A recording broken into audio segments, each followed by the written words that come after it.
Emergencies are imminent.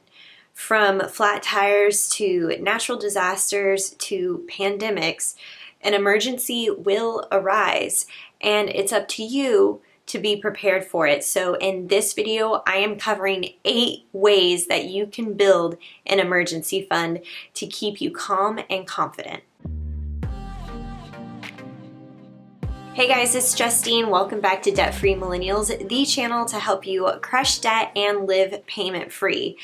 Emergencies are definitely something that happen, and you never know when they're going to arise. They're unexpected expenses, from hospital visits to just covering a broken cell phone, whatever it may be. You need to have an emergency fund in place. It's non-negotiable. In my household, this is something that we always strive to have in place. So at minimum, bare minimum, you should have $1,000 set aside in an emergency fund. But most of the community in the Debt Free Millennials Facebook group are going to tell you that having at least 2 to 3 months of living expenses feels way more comfortable than $1,000. In fact, a lot of emergency situations, you're going to need more than $1,000, especially in the case of a job loss. Now, I personally have 6 months worth of living expenses set aside in a separate savings account. That equates to $30,000 set aside in an emergency fund that Kyle and I worked on for several months to build up. So in case of job loss, in case of a medical emergency, that money is there to protect us. Now, what's crazy is I polled a bunch of you guys on YouTube asking you how much you have in an emergency fund and what amount makes you feel safe. This is crazy. So 19% of you said that you don't have an emergency fund at all. This video is going to be especially helpful for you. 34% said they have $1,000. And then 3 months worth of living expenses, 25% of you said that. I'm in the 15% camp with those of you who said 6 months worth of living expenses, and then, wow, 8% of you said you have 1 year's worth of living expenses, which is amazing. And you got to do what's comfortable for you. So each amount is going to be vastly different based on where you live, your monthly living expenses, and your income. Okay, you're going to need to open a separate savings account for your emergency fund. You cannot keep this in a checking account. Why? Because you are going to confuse which money is set aside for emergencies and which money is meant for your basic living expenses.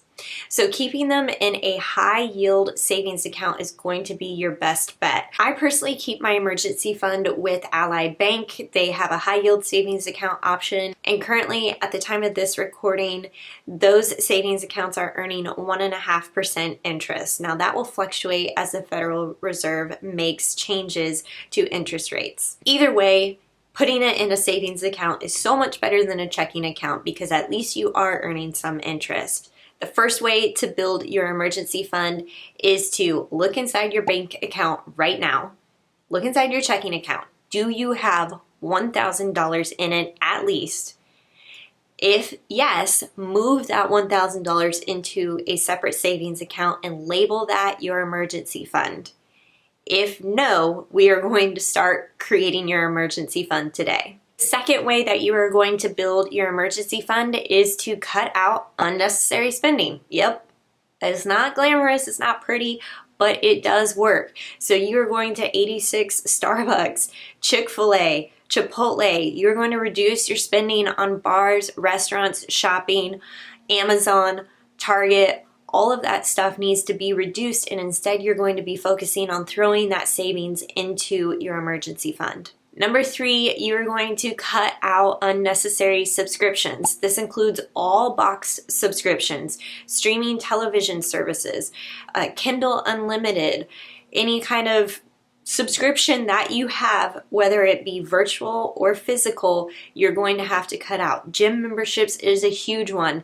And if you're like, oh, I can't live without the gym, let me tell you about fitnessblender.com. It has over 500 free workout videos. I do them right in my living room. It gets me what I need. If you're into yoga, I highly suggest checking out Yoga with Adriene. Both of these companies are right here on YouTube. They're free full-length workout videos. I highly recommend them. It'll save you a ton of money so that you can put that gym membership savings into an emergency fund.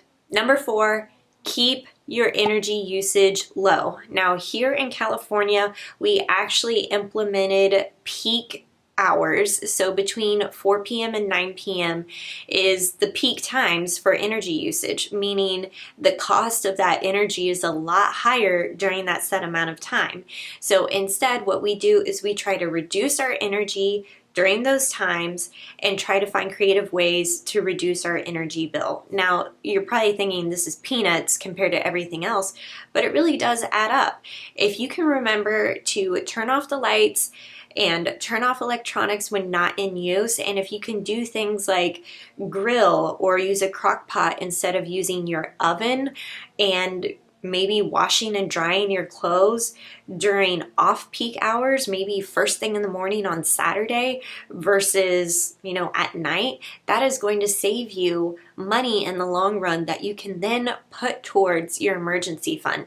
Try it sometime. Take a look at your energy bill between month to month and see what kind of savings you actually get. Number 5, this is one of my favorite ways to build an emergency fund, is to pick up extra income opportunities. Whatever skill set that you are currently using in your full-time job, somebody will hire you to do outside as a freelancer or a contractor. This includes photographers, graphic designers, writers. All of these different types of side hustles can generate an income. In fact, I know a friend who sells pies. She's a pie baker and she makes money off of baking pies out of her home as a side hustle. You can do a DoorDash, any kind of delivery service like Postmates. Sell your stuff. In fact, I think sell your stuff is the 6th way to build your emergency fund. Yes, it is. Okay, the 6th way, pivoting into picking up extra income opportunities, the 6th way is just to sell your stuff. I love posting things on Facebook Marketplace. Facebook Marketplace and OfferUp are typically the most successful apps that I've seen here in San Diego. That's obviously going to differ for you based upon what's popular in your area, but I highly, highly recommend Facebook Marketplace to start with. Also, take the same posting and list it twice. You can take literally the same posting on Facebook Marketplace, copy and paste it into an app like OfferUp, Nextdoor, Let Go. You're going to boost the chances of that item getting sold. It's one of my favorite hacks to selling things online. The 7th way to build your emergency fund is to build that monthly contribution amount right into your budget. So what you're going to do is you're going to take a look at your monthly income and your monthly expenses, and then you're going to see what money you can shift, temporarily reduce expenses in certain areas, and instead take that savings and build it into a monthly contribution amount into your emergency fund. I like to call the emergency fund the oh shit fund, because there are moments in my life where I was like, oh shit, I need money for that. And so you can build that in. Even just $20 to $50 a month can have an incredible impact on your ability to add to your emergency fund. And the 8th way you can build your emergency fund is learning how to control your spending, and you can do so in my workbook.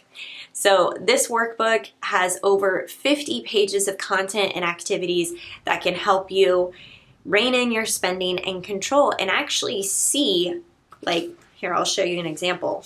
I started tracking my spending on my groceries and seeing exactly how much I was spending in this particular category. It helped me control how much I was spending on groceries, so then I could use that savings for something else. Now, there are tons of visual trackers. Look, can you guys see this? There are receipt envelopes, cash envelopes, a whole bunch of really, really good stuff. And because you're watching this video, I am giving a 65% discount on this workbook for you guys. I will link to that discount right here in the description box below so that you can pick up the workbook and get going on building this emergency fund. Once you have that in place, things are going to feel so much more confident and smooth for you. It can help you on your debt-free journey. In fact, this is the very first thing that you should do prior to going balls to the wall with your debt-free journey. And yes, I just did refer to your debt-free journey as balls to the wall. That's fine. You can do that. So go ahead and get going. Comment below where you're at with your emergency fund. I can't wait to see you guys crush it.